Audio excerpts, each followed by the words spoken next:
Thank you, George, very much. Got a really distinguished panel that can address the future in sport topic on a number of bases.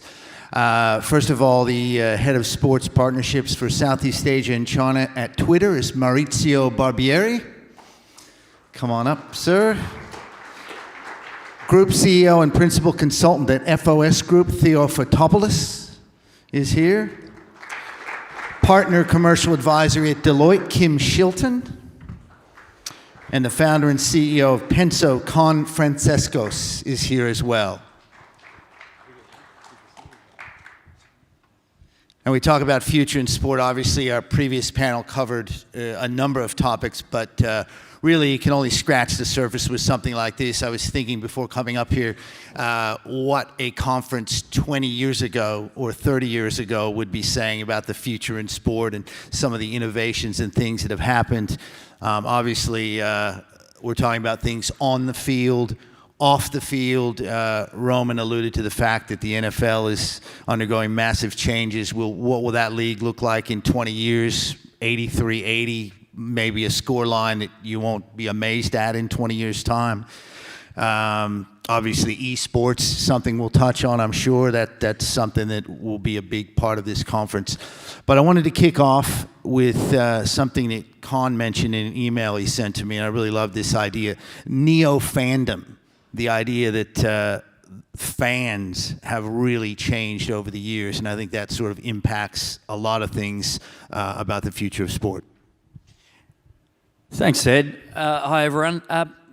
So this idea of neo-fandom is something that I think, if we're looking at the future of sport, how that's changed from something that our previous speakers mentioned. And what I mean by that is, in the old days, if you had a footy club, you sold your season tickets, you encouraged kids wearing the footy jumper from the footy club, and then you also watched them on TV. So clubs obviously built their business models, and sporting leagues built their business models on those three pillars of attendance or membership, merchandise, and of course media rights.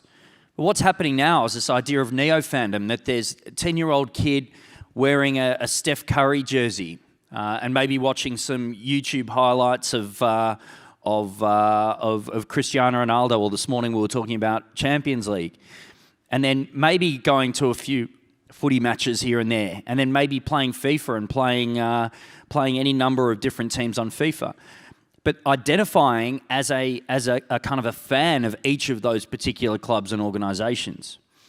And what that means is it's a bit of a challenge, which is that is there necessarily that same loyalty to a particular club, and how easy is it for clubs and for sporting leagues to actually monetize, given that there is such a fragmentation of the way in which we might consume those sports, and the ways in which we actually might be quite transient, given that there is now a global audience.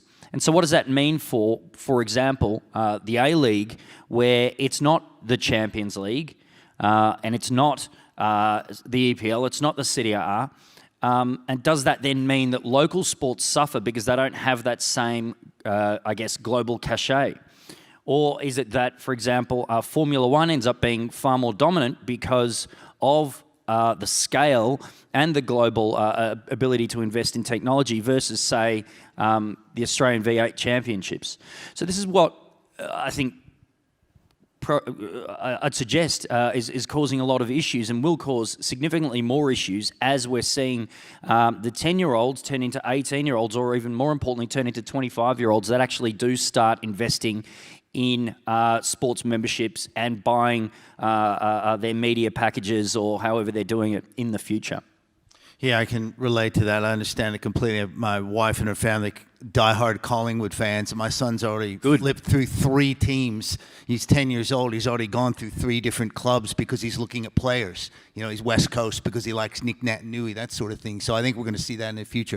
We don't want to take anything away from anyone. We actually want to add to the conversation. We want to make sure that the 50,000 people that are in a stadium are actually becoming 5 million people talking to each other while they are watching exactly the same thing. Just on that, I think it's really interesting, the idea of live. And if you look at Rupert Murdoch's recent sale of, well, most of the News Corp assets to Disney, he kept a fairly reasonable chunk of those, even though he sold the rest for about $50-60 billion. One of the key things that he did was that he broke off the entertainment assets and kept sports and news largely. Now, the difference is really that if you watch a film this week or if you watch a film in 3 years, it doesn't actually diminish your enjoyment of that particular film. As much as people might say, oh, have you seen blah, blah, blah lately? Have you seen A Star is Born? It really doesn't matter, and you're not going to get any less enjoyment if you watch that film even in 20 years' time. Whereas if I said to you, hey, did you watch that Champions League this morning? No, I'll watch it, in the Christmas break when I've got more time. I mean, your enjoyment is going to collapse in the same way that you don't tape the news and watch the news 6 or 7 weeks later. And I think what's interesting about that is the idea of sport as a live medium. If you take everything else away and you say, what's the immediacy of that particular medium? As much as Silicon Valley's made some tremendous advances in certain ways, it's really, really bad at doing live. And I'm not saying this just because you're on stage, but I think Twitter is one of the only digital mediums that actually allows you to enjoy things live, and that multi-screening that happens live. And I think that is one of those very, very important things we talk about, because it crosses things like media rights, it crosses things like the ability to reach people in a live context, but also to ensure that there are multiple channels that add to each other rather than necessarily competing with each other. Well, I saw a really interesting case study up close. I was in Las Vegas a couple of months ago when the NHL finals were on, and the idea that I was chatting to the head of strategy at MGM Resorts, and he said, well, what the NHL team, the Golden Knights, have proven, and also with the Raiders moving to Las Vegas, is that Nevada's strategy is to be the preferred away game.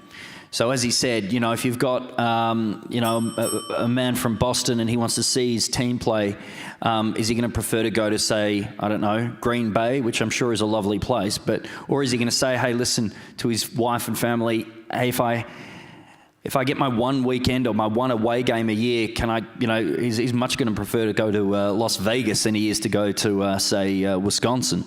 So I think the idea from a tourism perspective is a really interesting one. I'm not sure whether I could necessarily argue the case for any other context. Yeah. That's probably a bigger issue, I would suggest, for another time. We literally have about 4 minutes, and I just wanted to see if each of you could come up with a quick prediction for the future. I'll start with a very quick one for me.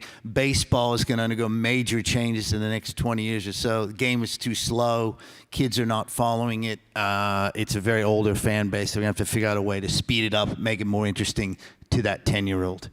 That's mine. Anybody else got anything? Doesn't have to be crazy. Anything you see a trend coming up in the next 10 to 20 years?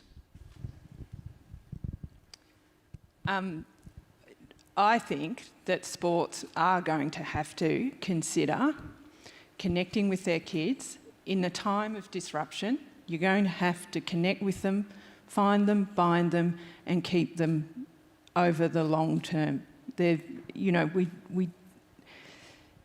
For sports to remain relevant in a time when people have got less time, more choice, limited disposable income, for discretionary items, there needs to be a true connection to their audience to set it apart from other brands, other entertainment that you can do anytime. Thank you. Theo, Con, Maurizio? I go? I think that money will trump everything, and you're going to have global leagues. You're not going to have national tournaments anymore. At the end of the day, people want to watch the best players as often as possible.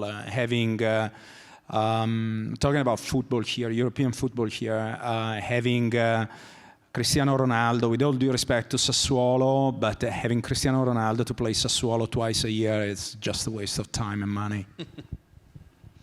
I totally agree. I call it the death of the middle. We're going to have global leagues, and we'll have maybe junior or local leagues, and I think there's a whole range of sports in the middle that are really going to suffer. Yeah, you will still have to put in place an economic model that allows everything that is below that leagues to still be part of this support system, like minor leagues in baseball or college football and basketball in the United States for NFL and NBA. But yeah, people want to watch the top athletes as often as possible. I mean, they are talking about CONMEBOL asked FIFA to stage the World Cup once every 2 years. Infantino wants the World Cup to 48 teams, which actually will reduce the quality of the cup. But still, they want more because that's the marquee events are going to drive the money that will sustain the industry. And we're seeing it in a lot of other industries. Retail is a great example. Big global retailers like Amazon or the likes, and then maybe your local stores that are doing really well, but the mid-range are really suffering. And I see exactly the same trend in sports. Theo, anything? Final words? Oh, look, the thing around how people view this content for me is really interesting, and it's going to continually change. If virtual reality at the moment, for example, is where the old brick phone is at, so 7 or 8 years away, that 10-year-old will be leading how that monetization happens for business, for sports, for leagues, and it's a continually evolving story. But things like blockchain technologies are going to also have a massive influence for clubs like yours, Southeast Melbourne, but also second and third tier sport are embracing this technology quicker because it's becoming more affordable and helping build sustainability. There are esports clubs of standalone bricks and mortar clubs that are earning more money in their esports business, say for a typical A-frame sign that you would normally find at the ground. They're selling it for more inside their esports team. So these are the kinds of fundamental changes that are going on at the moment. So there will be more commerce available through sport. That 10-year-old, we have to embrace him, whether he's on Fortnite or... Does anyone play Fortnite here? I'm sure your kids do. So Fortnite is another way perhaps to look at how sport can actually be packaged up. If the market's already there, what are we doing to get them off the couch? Let's work with it rather than sort of define it differently. Probably do a whole conference on Fortnite, to be honest. Thank you very much. We need to thank the panel, Kim Shilton, Theo Fotopoulos, Con Frantzeskos, and Maurizio Barbieri. Thank you, guys.